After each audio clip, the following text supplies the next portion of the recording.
Good afternoon, everyone. Well, Eamon's given away one of the treats I had for you today.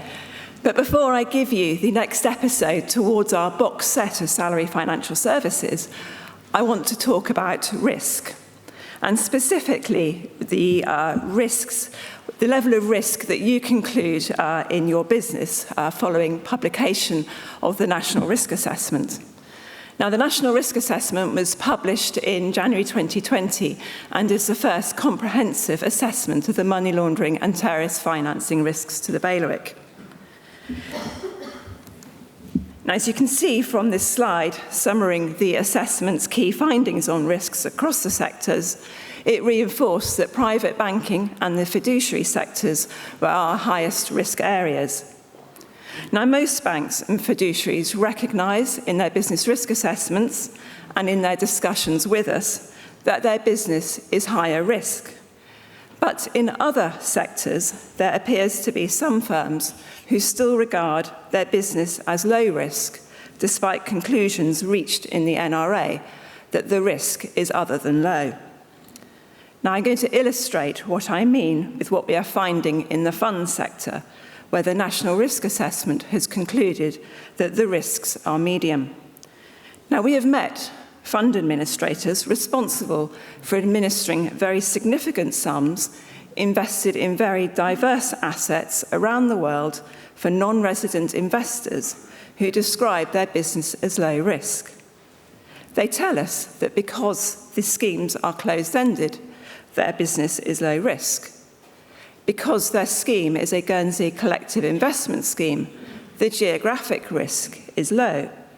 Because their clients are institutional investors, their business is low risk. Now, this thinking might be because these firms are focusing solely and too narrowly on the risk posed by investors, or because they have conflated over familiarity with their day-to-day operations with risk mitigation. Or perhaps they didn't take the opportunity the lockdown presented of getting to grips with the NRA and its conclusions. Now, the medium risk rating attributed to the fund sector in the NRA already takes into account the long-term nature of most investments in Guernsey collective investment schemes. Now, this reduces but does not eliminate the risk of money laundering or terrorist financing. But the National Risk Assessment also highlighted how the fund sector can be exposed to money laundering through fund promoters, such as fraud, a good example of which would be a Ponzi scheme, or through the investments held by funds in high-risk economic sectors or in higher-risk jurisdictions for corruption, as well as from the risk of investors laundering criminal proceeds, even in longer-term assets, to realise at a later date to enjoy or reinvest.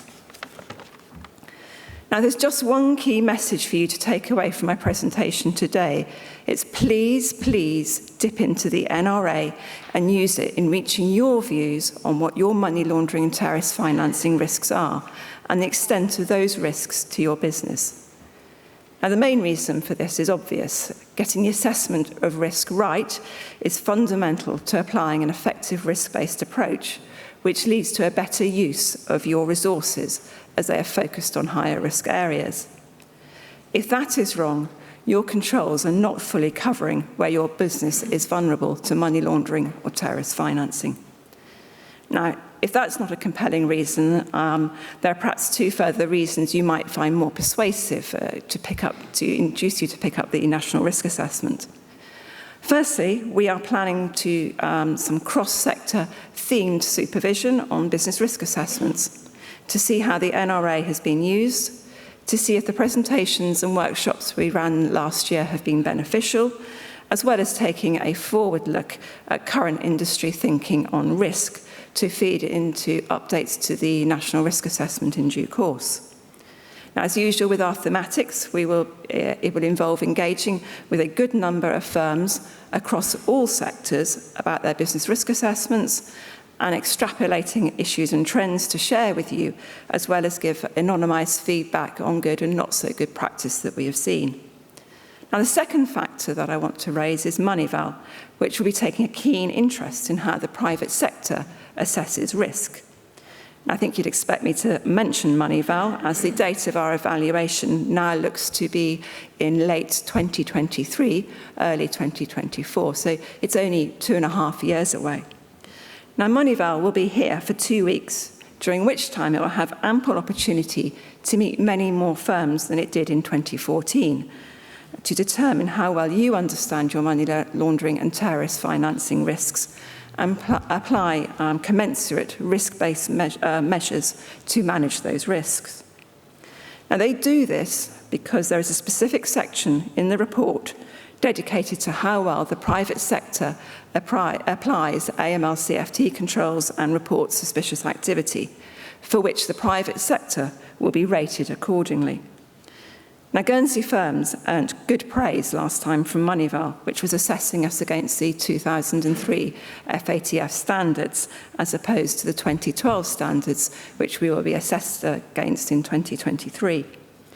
But how critical might our next Moneyval report be if its assessors meet firms who describe as low risk their management and administration of high-value investment vehicles holding diverse asset classes for international clients? So please take the National Risk Assessment's findings into account when considering your business risks. Now, that's it from me, but not the end of the Financial Crime Division presentation. It's time now for the next episode of Salary Financial Services. Now, this is a fictional firm, but the script draws on real supervisory issues and themes that we come across. So let's see how it's taking the findings from the NRA into account when considering the risks to which it's exposed. He's just a man trying to get on and start a new life, yeah? He's turning over a new leaf. What's wrong with that? Which client? Is that Mufasa? I know what I'm doing. What more do they want? I think you'll find we're a much different firm to the one you visited last year. Tonya, it's so good to see you again. Sorry, Andy, but the fact that you were sanctioned by the Commission was due to your lax corporate governance standards and poor compliance culture. Do you mean Mufasa? Yes, Mufasa. He's no longer one of our clients. He's outside of our risk appetite. Okay. Wait, I want a report on my desk first thing on Monday telling me what needs to be done. Monday? I can't do it this weekend. I've got my Zumba competition. What? You can de-pep someone? Andy, we could have kept Mufasa. He was such a good fee earner. Well, Wade, you're going to be earning your pay because this is compliance's job. I just want the job done properly. If we need to spend money, so be it. Within reason. So, what have our favourite fictional figures from Salary Financial Services, directors Nick and Andy, been up to? The last time we saw them, they were struggling to come to grips with the handbook transitional arrangements. As businessmen, Nick and Andy are always on the lookout for new business opportunities. Unfortunately for them, back in 2019, they had a security breach at their office and someone leaked footage of one of their business development brainstorming sessions. But now you've mentioned about fund administration, I think we could make it work for him. Because he said he had a group of investors that had come up with this idea of investing in a glacier. A glacier? Yes, a glacier. So they can extract the water out of the glacier. And I bet you don't know why. Not a clue.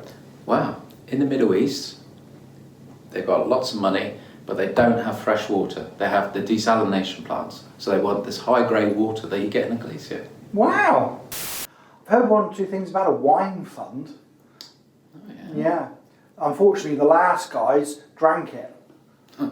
But, you know, if we do it properly, these things are difficult to value, aren't they? It's how do you value them, and also, how do you know the provenance of them? Yeah. Because, I mean, what's the difference between wine and Vimto? You know when you taste it, but you don't know when you look at it in the barrels. No, it's in the bottom. You're right there. Yeah. What's that? Well, Andy and Nick want to get into the fund sector, do they? The following shows a glimpse into the Commission's considerations around the potential financial crime risks posed by their fund proposal.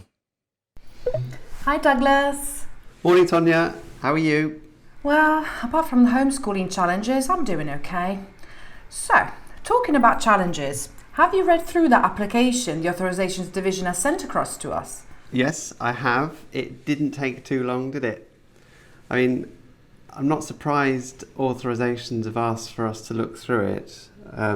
They've got some concerns around the promoter and their lack of a track record in sponsoring funds.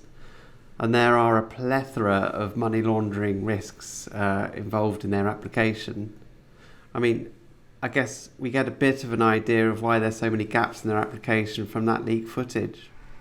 Oh, that was hilarious. Twitter's going crazy. Yes, my daughter was watching it on TikTok of all things last night. I mean, those two, they'll be selling ice to the Inuits next. I can imagine. I mean, come on, mining a glacier? Is that even possible? I don't know, Tonya. I mean, there must be easier ways to find a fresh water supply, but as for the wine fund, there are plenty of financial crime risks that they need to address. I mean, if you look at the Guernsey National Risk Assessment, whilst the risks of terrorist financing are low, it sets out the money laundering risk within the funds. Yes, and the NRA lists the top 3 predicate crimes as fraud, bribery and corruption and tax evasion, and this application seems to touch on all of those areas. Absolutely. I mean, take the fraud risk, for example. The wine could be Ribena for all we know, or worse, Asti Spumante. Douglas, spumante. Right, back to the application. I don't know about you, but I didn't see anything in either the application material or the fund manager's BRA about making sure the wine is kept safe and secure so that unauthorised people can get access to it. Or drink it. Did you see the structure chart, by the way? Oh yes, Mufasa. I remember him from our on-site visit back in 2016. Well, I thought they exited that relationship because he was outside of their risk appetite. Looks like he's turned up again, just like a bad penny. Yes, yeah. I mean, they seem to ignore the issues with high-risk customers like him. I mean, you take this application, the promoter is Mufasa, the former head of state in a country that has a high prevalence of bribery and corruption, and the investors are his friends and family. I mean, that might be fine as long as they've properly assessed the money laundering and terrorist financing risks and have the controls in place to manage them. Well, I can't see that they've documented their consideration of the risk posed by Mufasa's purchases.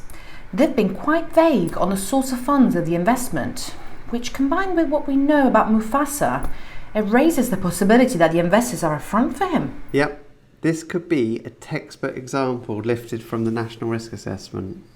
You're not wrong there, Douglas. I wonder why they've not put that in the application. Is it because they haven't thought about it?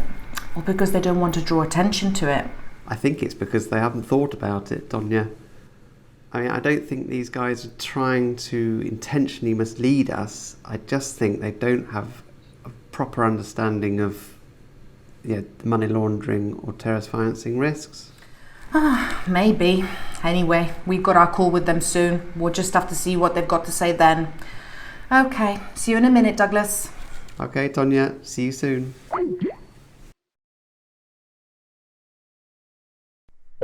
Andy, I thought you said the application was thorough and would just sail through the registration process. It was. We ticked all the boxes and we even gave them an overview of the purpose of the fund. I hope you didn't give them too much information. We really need this new piece of business to fund our post-lockdown holidays. Don't worry, Nick. The level of detail is what I call in the Goldilocks zone. Not too little, not too much, just about right. I mean, what's the risks in a wine fund? It's a low-risk project. It's not like a massive barrels of wine are going anywhere, are they? I'm sure glad you managed to convince Mufasa to give up his idea of mining a glacier and invest in wine instead. Yeah, that glacier idea was getting far too complicated, especially once Greenpeace got wind of it. But you're right, Andy. This is definitely a low-risk venture. Andy, what's that noise? It's that damn goose. Just look at this.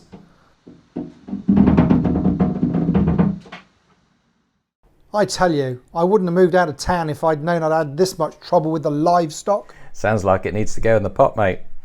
And you can change that background before the meeting, please. At least try and look professional for this. What's taking them so long? I have no idea why the Commission wants this meeting in the first place. To me, they're just a bunch of nosy Parkers. Good morning, gentlemen. Nick, you were saying? Good morning, Tonya. Don't worry about that. Just a bit of private banter between Andy and myself. I see. It's so nice to see you again, Tonya. Have you done something?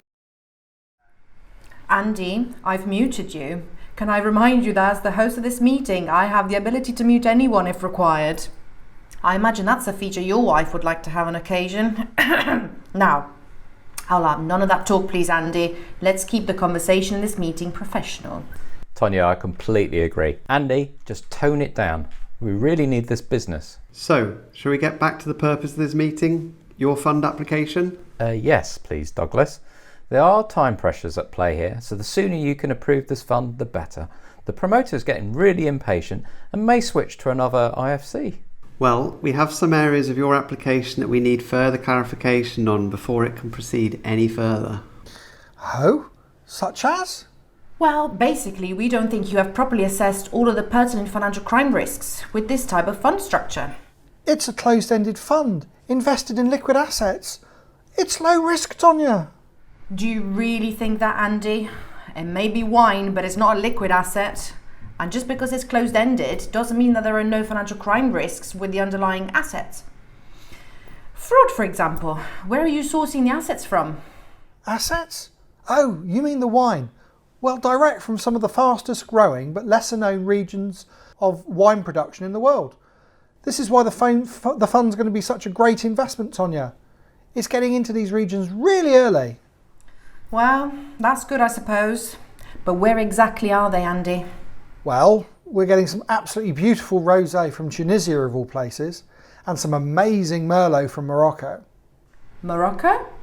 Surely sourcing wine from that part of the world has some risks that you should take into account, don't you think? Risks? Morocco's fine.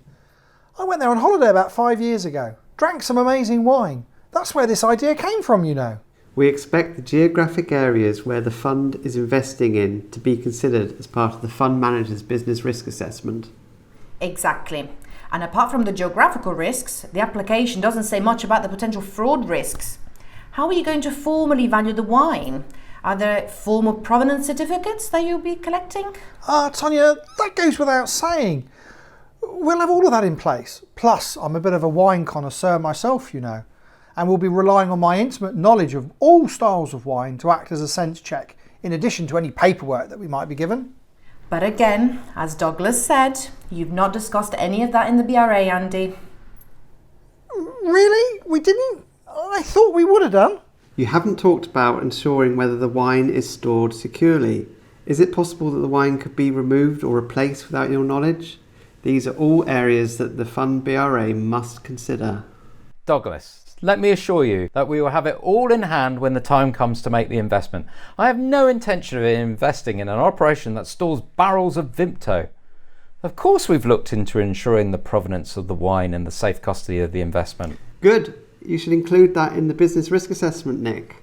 Unless you note something down and we can see it in the documentation, then we have to assume that you haven't considered it. Now, what about your assessment of the risks posed by the investors, and in particular the promoter? Do you mean Mufasa?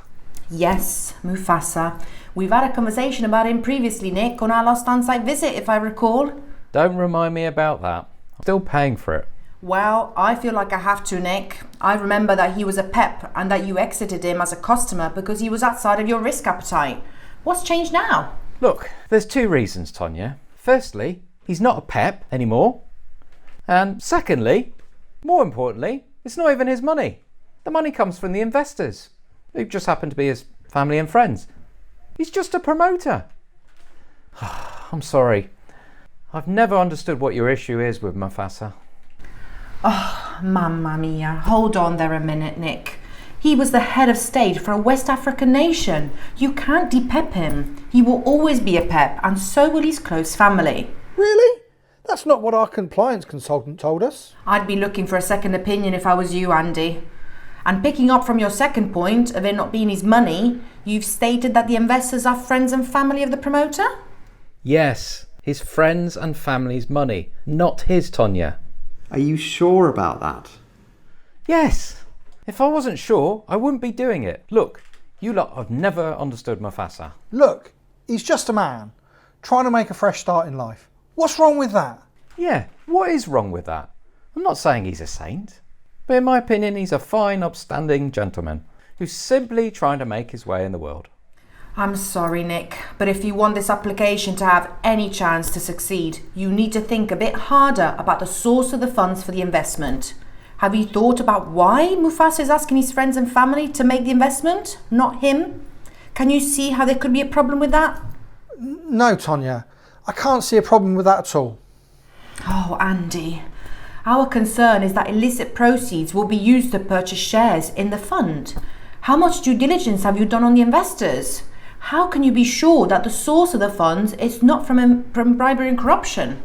We haven't got to that point yet, but rest assured we will be asking all those questions at the appropriate time.